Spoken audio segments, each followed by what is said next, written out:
सोलापुरातील कांदा लिलाव 4 दिवस बंद।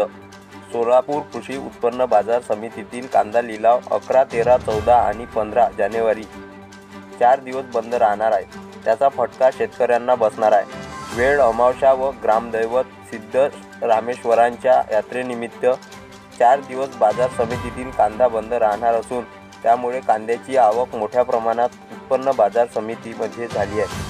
सुट्टीच्या कालावधीमध्ये शेतकऱ्यांनी आपला कांदा आणू नये असे आवाहन प्रशासनातर्फे करण्यात आले। नाही काय नाही, अमावस्या गुरुवारी आहे। आज अचानक सेक्टर 1200 गाड्यांची जास्त आवक झाली म्हणून आज तुम्ही अचानक होतं की आमच्याकडे गाड्या उतरण्यासाठी हमाल नाहीत हे कारण सांगून आज या ठिकाणी बंद आहे। लिलाव उशिरा केले जात आहेत। कालचे परवा संध्याकाळी 6 वाजता लिलाव झाले। मग अचानक शेतकऱ्याला समजत नाही ना, तुम्ही एक राज लिलाव बंद असेल तर त्याचं प्रसिद्धीकरण करायला पाहिजे।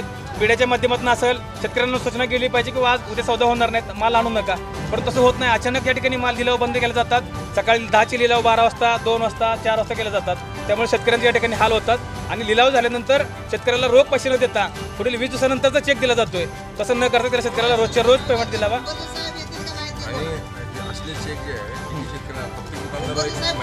प्रत्येक दुकानदाराकडे इथं अनेक शेतकरी हेल्पट करतात। मार्केट कमिटीमध्ये दररोज शेतकऱ्यांच्या तक्रारी आहेत आणि इथं जे संबंधित प्रशासन असतील किंवा संचालक मंडळ असतील हे शेतकऱ्यांना आरेरावाची भाषा करतात।